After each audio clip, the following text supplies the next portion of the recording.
स्वागत है आपका अच्छे स्वास्थ्य के साथ। बड़े बुजुर्गों के ध्यान देने योग घरेलू नुस्खे। नंबर 1। अगर बुखार बार बार आता है, आयुर्वेद में गिलोय बुखार को दूर करने की सबसे अच्छी औषधि है। यह सभी प्रकार के बुखार जैसे टाइफाइड, डेंगू, मलेरिया, मंद ज्वर तथा पुराने बुखार के लिए बहुत ही उत्तम औषधि है। ये शरीर की रोग प्रतिरोधक क्षमता को बढ़ाने में सहायक होती है। वायरल इन्फेक्शन, बुखार से बचने के लिए गिलोय का सेवन जरूर करें। गिलोय के पौधे की दो डंडियां, पत्ते भी लिए जा सकते हैं, को पानी में उबालें और इस गर्म पेय का दिन में 2 बार सेवन करें। नंबर 2। एल्युमिनियम के बर्तनों में खाना पकाने पर धातु के कुछ अंश भोजन में घुल जाते हैं। नुकसान नहीं करता, हालांकि सामान्य मात्रा को किडनी बाहर निकाल देती है, लेकिन लंबे समय तक खट्टी नमकीन चीजें पकाना या खुरचते हुए बर्तनों के इस्तेमाल से शरीर में इसका स्तर बढ़ता है, जिससे अल्जाइमर, याददाश्त कमजोर होना, एसिडिटी, किडनी और लीवर की समस्या होती है। किडनी लीवर खराब होने लगते हैं। उदाहरण के लिए घर में रबड़ी बना रहे हैं, एल्युमिनियम के बर्तन में आपने दूध उबाला और बार बार मलाई को खुरचा, जो रबड़ी में एल्युमिनियम की मात्रा बढ़ा देगा, जो शरीर को बेहद नुकसान करेगा। नंबर 3। एल्युमिनियम के बर्तन में चाय बनाने से धातु के हानिकारक कण चाय में घुल सकते हैं, जो घुलते भी हैं। इसके बर्तन में बनी चाय पीने से पेट में हाइपर एसिडिटी, गैस, अपच और पेप्टिक अल्सर जैसे पाचन समस्याएं होती हैं। लंबे समय तक इसका सेवन करने से पाचन संबंधी समस्याएं, हड्डियों का कमजोर होना और न्यूरोलॉजिकल मस्तिष्क विकार का खतरा बढ़ता है। दूध, दही, चाय, ध्यान रखें, इन 3 चीजों में नहीं एल्युमिनियम के बर्तन का उपयोग शरीर में धीमे जहर का काम करता है। एल्युमिनियम की जगह चाय बनाने के लिए सबसे बेहतरीन विकल्प स्टील और पीतल, वो भी कलाई वाले के बर्तन ही इस्तेमाल करें। यह आपके स्वास्थ्य को नुकसान नहीं पहुंचाते और चाय का असली स्वाद भी बरकरार रहता है। याद रखें, एल्युमिनियम में कभी चाय ना पकाएं। नंबर 4। पूरी, पकौड़ा आदि तलने के लिए एल्युमिनियम की कढ़ाई का इस्तेमाल काफी आम है, क्योंकि तलने की प्रक्रिया में तेल का उपयोग होता है, इसीलिए भोजन में बहुत कम मात्रा में घुलता है। फिर भी यदि आप सुरक्षा को लेकर अतिरिक्त सतर्क रहना चाहते हैं, तो कास्ट आयरन या लोहे की कढ़ाई का उपयोग करना पूरी और स्नैक्स तलने के लिए स्वास्थ्य की दृष्टि से सबसे अच्छा विकल्प है। तले हुए स्नैक्स बनाने के लिए लोहे की कढ़ाई तापमान और स्वास्थ्य दोनों की दृष्टि से उत्तम है। लोहे की कढ़ाई में तले हुए स्नैक्स ज्यादा स्वादिष्ट बनते हैं। नंबर 5। एक कांच के जार में पानी भरकर उसमें गुलाब की सूखी पंखुड़ियां डालें, रात भर फ्रिज में रहने दें और सुबह समान तापमान पर या ठंडा ही पी जाएं। स्वाद के लिए इसमें शहद, गुड़, धागा मिश्री मिलाई जा सकती है। दूसरा तरीका, एक गिलास पानी उबालें, आंच से उतार लें, 1 चम्मच सूखी गुलाब की पत्तियां डालें, 5 मिनट तक रख दें, अब छान लें, गुनगुना या ठंडा करके पी जाएं। ये ग्रीन टी का एक बहुत अच्छा विकल्प है। वजन घटाने में मदद मिलती है, मेटाबॉलिज्म को तेज करता है और शरीर से हानिकारक विषाक्त पदार्थों को बाहर निकालता है, जिससे अतिरिक्त चर्बी कम होती है। पीसीओडी के कारण होने वाली सूजन वो हार्मोनल असंतुलन को कम करने में काफी मददगार साबित होता है। ये पेट के छालों को भी ठीक करता है। नंबर 6। गुलाब की पंखुड़ियों का पानी न केवल आपकी फिजिकल हेल्थ के लिए, बल्कि आपकी मेंटल हेल्थ के लिए भी वरदान साबित हो सकता है। गुलाब के पानी में पाए जाने वाले तमाम पोषक तत्व स्ट्रेस को दूर करने में कारगर साबित हो सकते हैं। वैसे ही जैसे ग्रीन टी में शरीर हाइड्रेट रहता है, पाचन क्रिया बेहतर होती है और त्वचा में निखार आता है। यह एंटीऑक्सीडेंट और विटामिन सी से भरपूर होता है। गुलाब का पानी पीने से त्वचा की सूजन कम करने में मदद मिलती है, जिससे मुहासे और एक्जिमा जैसी स्थितियों में सुधार होता है। गुलाब जल एंटीऑक्सीडेंट से भरपूर होता है, जैसे कि विटामिन सी और ई इसमें पाया जाता है, जो झुर्रियों और रोम छिद्रों के आकार को कम करने में मदद करता है। नंबर 7। सुबह खाली पेट चाय या कॉफी पीने से पेट में एसिड का स्तर बढ़ जाता है, जिससे एसिडिटी, गैस और अपच जैसी समस्याएं होती हैं। शरीर में आवश्यक पोषक तत्वों जैसे आयरन के अवशोषण को रोकते हैं और शुगर लेवल को असंतुलित करते हैं। कैफीन के कारण दिल की धड़कन तेज हो जाती है और घबराहट या हाथ कांपने की समस्या होती है। लंबे समय तक खाली पेट चाय कॉफी पीने से शरीर में जरूर ये लक्षण दिखने लगते हैं। आयुर्वेद कहता है, सुबह उठते ही बासी मुंह सबसे पहले 2 गिलास पानी पिएं। गुनगुना पिएंगे तो वजन घटेगा। एसिडिटी, अपच, कब्ज की समस्या कभी नहीं होगी। वजन नियंत्रित रहेगा। शरीर में चर्बी नहीं बढ़ेगी।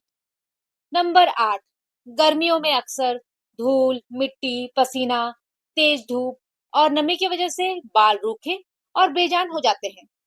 ऐसे समय में बाल तेजी से झड़ने लगते हैं। गर्मियों में पसीना अधिक रहता है, जिसके कारण बाल सफेद भी ज्यादा होने लगते हैं। 2 प्राकृतिक हेयर मास्क जो दे बालों को चमत्कारी फायदा। सबसे पहला, दही बालों को कंडीशन करने में मदद करेगा। भृंगराज पाउडर जो बालों को सफेद होने से रोकेगा। शहद नमी को बनाए रखने का काम करता है। इस हेयर मास्क को बनाने के लिए 2 चम्मच दही में भृंगराज पाउडर, 1 से आधा चम्मच शहद मिक्स करें।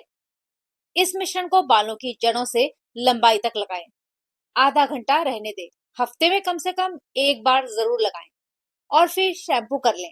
दूसरा हेयर मास्क, 2 बड़े चम्मच एलोवेरा जेल, 1 बड़ा चम्मच नारियल तेल मिक्स करें। प्याज का रस मिलाएं, जो बालों को सफेद होने से रोकेगा। नए बाल उगाने में फायदा करेगा प्याज का रस। इसे बालों और स्कल्प पर अच्छे से लगाएं। इसे करीब 35 मिनट तक रखें या 1 घंटे भी रख सकते हैं और फिर बालों को माइल्ड शैम्पू से धो लें। नंबर 9, हाई बीपी, हृदय रोग, डिप्रेशन का प्रमुख कारण हर समय तनाव, चिड़चिड़ापन, जल्दी गुस्सा आना और अंदर ही अंदर दुख महसूस करते रहना। आयुर्वेद के अनुसार ऐसे लोगों में अक्सर पित्त दोष का असंतुलन पाया जाता है। पित्त बढ़ने पर शरीर में बेचैनी, अधीरता और मानसिक तनाव बढ़ने लगता है। ऐसे लोगों को छोटी छोटी बातों पर नाराज हो जाते हैं और मन हमेशा अशांत रहता है। आयुर्वेद में मन को शांत, संतुलित रखने के लिए कई प्राकृतिक जड़ी बूटियों का उपयोग बताया गया है। ब्राह्मी दिमाग को ठंडक देकर मानसिक तनाव कम करने में मदद करती है और याददाश्त को भी बेहतर बनाती है। दूसरी, शंख पुष्पी मन को शांत करके चिंता और बेचैनी को कम करने में उपयोगी मानी जाती है। वहीं तीसरी, अश्वगंधा शरीर और दिमाग दोनों को ताकत देकर तनाव हार्मोन को संतुलित करने में सहायक होती है।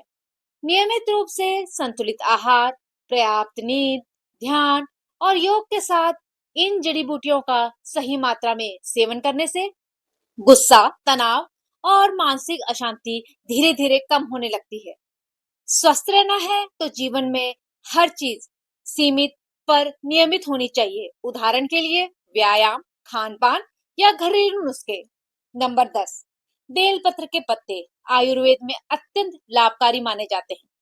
यदि सुबह खाली पेट केवल 5 बेलपत्र के पत्तों को पानी में उबालकर उसका सेवन किया जाए या ताजे पत्तों का रस पिया जाए तो यह शरीर को कई प्रकार से लाभ पहुंचाता है। बेलपत्र में एंटीऑक्सीडेंट, फाइबर, कैल्शियम, पोटेशियम और प्राकृतिक औषधि गुण पाए जाते हैं, जो शरीर की सफाई करने और मेटाबॉलिज्म को बेहतर बनाने में मदद करते हैं।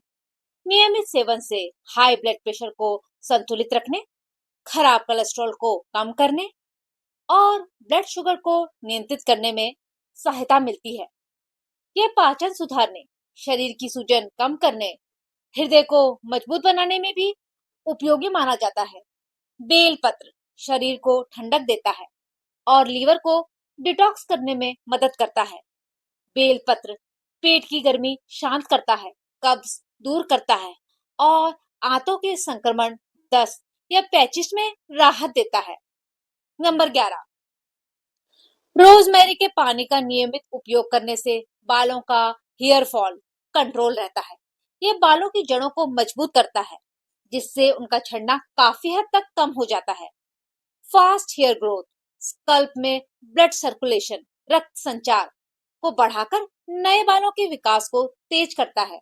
रूसी डैंड्रफ से राहत, इसके एंटी फंगल, एंटी इंफ्लेमेटरी गुण स्कल्प की खुजली, डैंड्रफ को दूर करते हैं। सफेद बालों की रोकथाम से बचाने में भी ये मददगार होता है। सॉफ्ट और शाइनी बाल बालों को नेचुरल कंडीशनर करता है, जिससे वे रूखे और बेजान नहीं दिखते। नंबर 12, आप घर पर बहुत ही आसान तरीके से रोजमेरी वाटर बना सकते हैं। इसके लिए ताजी या सूखी हुई रोजमेरी की पत्तियों का इस्तेमाल किया जा सकता है। सामग्री: 1 से 2 कप पानी, 2 चम्मच सूखी रोजमेरी की पत्तियां या 3 से 4 टहनी ताजी पत्तियां। एक बर्तन या पैन में पानी को उबालने के लिए रख दें। पानी में उबाल आने पर रोजमेरी की पत्तियां डाल दें। गैस को धीमी करें और इसे 5 से 7 मिनट तक उबलने दें, ताकि पत्तियों के सभी पोषक तत्व पानी में आ जाएं। इसके बाद आंच बंद कर दें और बर्तन को ढक दें। पानी को कम से कम 15 से 20 मिनट के लिए ऐसे ही छोड़ दें। पानी का रंग हल्का भूरा या हरा होने पर इसे छान लें, ठंडा होने दें। अब इस पानी को एक स्प्रे बोतल में भर लें।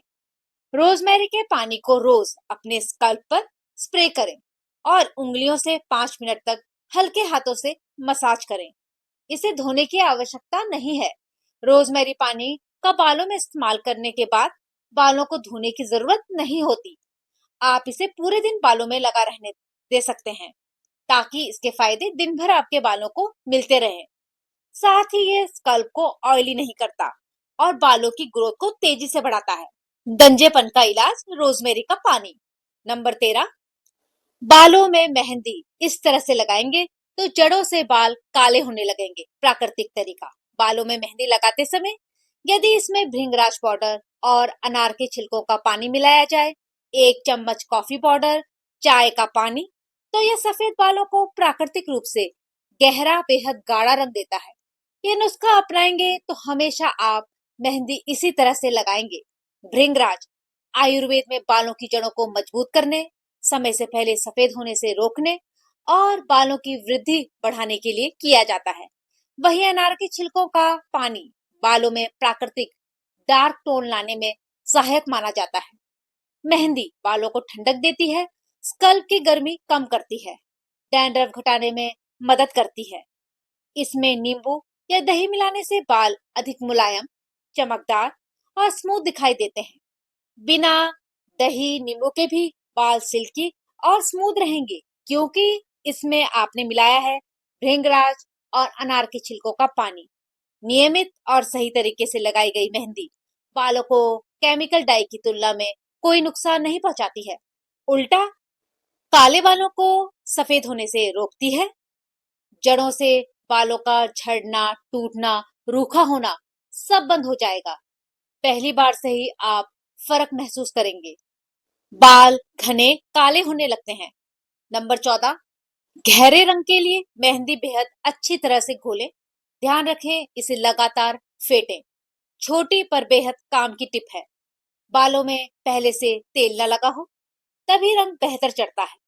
मेहंदी को लोहे की कढ़ाई में भिगोने से रंग अधिक गहरा काला आता है, लेकिन कांच का बर्तन भी उपयोग किया जा सकता है। मिश्रण को अच्छी तरह ढककर किसी पॉलिथीन में लपेटकर एयर टाइट बना लें। गर्म स्थान में रखें। रात भर भिगोकर रखना बेहद गाढ़ा रंग देता है।